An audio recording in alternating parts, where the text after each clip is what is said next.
Good afternoon, ladies and gentlemen. Welcome to another Propagandacast addendum with me, a host Imperial Dane, master of propaganda and stuff, covering here the second week of the Balance Preview patch. There's been a few updates here. Primarily, the bigger one is basically the Storm Pioneers now have access to the Pantry Trek, which is actually something they had back during the original alpha.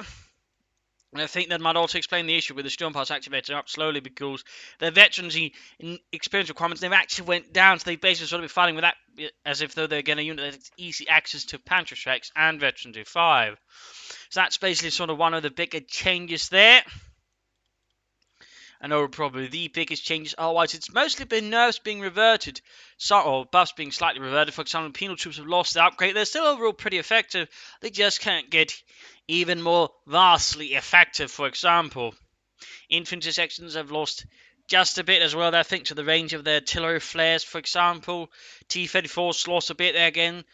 I think some damage to the cracks, but still they're overall more accurate with them. So again, there's some slight things there. Again, HU-5s I think didn't actually lose. So that's one of the rare ones. But overall, some slight nerfs here and there, or reversions of buffs. Really also a bit to the Americans, I think. Can't quite fully remember them. But overall, again, the big one really here is basically just the Storm Pioneers now have the Panther Shrek, more or less. Beyond that, there's not really been any sort of big changes introduced with that one. Otherwise, also they've released the War Spoils beta, so you can sort of try that out. Just have to sign up. You can sort of try that out and hopefully get a match and then sort of set up how that works. And I can also briefly explain that it's basically you now have supplies, and after each match, though, you also have a more sort of steady sort of income of items, basically, because now sort of get points specifically. Sort of 4,000 even if you win or lose, and then 2,000 extra if you win, meaning basically if you win a match, you get something new, I think, roughly. Then, of course, at the same time, if then it's a duplicate and there's an version of an item you already have, then it's going to be turned into supply, which you can then sort of use towards buying something you don't have, which can then be sort of bought in the Steam store for those supplies. It's pretty much everything except missions. So commanders, skins, bulletins will also be available there. They're not for money. And victory strikes, decals, all that will be available there to purchase for supplies. Also means once it goes live, all of your sort of duplicate items basically gets turned into supplies as well. So some there'll be a huge sort of supply income. So that's a little detail there as well. But overall, again, not so much there. They haven't really sort of changed some of the things I'm a bit worried about getting the American mortar. But again, I'm glad to see some changes made again. Losing that upgrade, the Storm Pioneers getting the Panther Shrek. Some have said, that just means they have a lot of utility, which sounds, I know, strange, really. Again, they didn't see much usage before, so, Panther Shrek gives them a bit more. And people seem to forget about the Panzer Elite's Panzer Grenadier, who really carried a lot on their shoulders. They were the builders, the repairers, the assault infantry, the tank hunters, the general infantry. I mean, the list really went on. The Panzer Grenadiers of the Oberkommand, or the Panzer Elite, were massively versatile. And again, that's some of the things that kind of make the Panzer Elite work. And again, which rather think the Oberkommando has lacked. Again, some very sort of broad infantry. In that sense, the Storm Pioneers, again, might have a bit more usage there. And again, the thing is, unlike the Volksguards, they're more expensive, so harder to spam. But also at the same time, due to the smaller squad size, they're also a lot more vulnerable to armor. So just spamming them in that sense as well will not result in something good for you. So that's overall a positive there. And there's been absolutely nothing for the Wehrmacht, though. No buffs for the Ballon Grenade, which, again, really needs it. And nothing else really there. So I'm a bit disappointed there. But overall, it's sort of looking good. Haven't had much chance to observe a lot of matches, so just play anything there, really. I got one match, and the poor bastard got, beaten up in a matter of moments, and I tried a 2 versus 2, and my teammate left right away, so a bit rough there finding time, and also have to cast and stream and cast some more to sort of play some matches and then actually hope I get something. And even to observe something that isn't a comp stop. So a bit more limited there. But overall, again, changes looking interesting. And they've sort of taken the edge of some of the changes I thought was a bit more worrisome. I mean, there's still more work to do.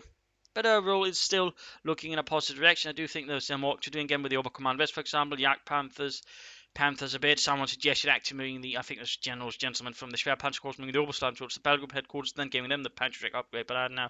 I mean, it's one option, but at the same time, again, if you sort of consider the Panzer Grenadiers from the Panzer Elite, again, I don't think there's an issue with the Storm Pioneers of Panther Shreks. Again, if anything, that's something that really would fit them from the Panzer Elite. They just need to give them a 250 and half track or something similar, so they have a bit more mobility to actually work with.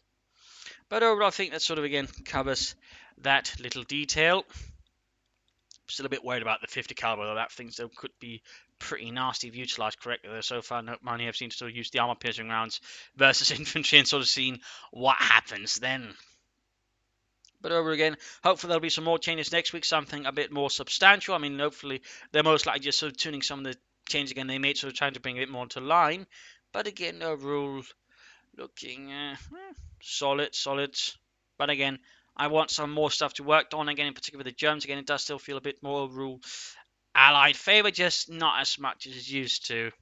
And again, there are some Allied Axis units that easily could do sort of, more to stand out. And for the Americans, also, if they could, while they're at it, they might as well just try and buff the airstrike there. It's still kind of rubbish, really.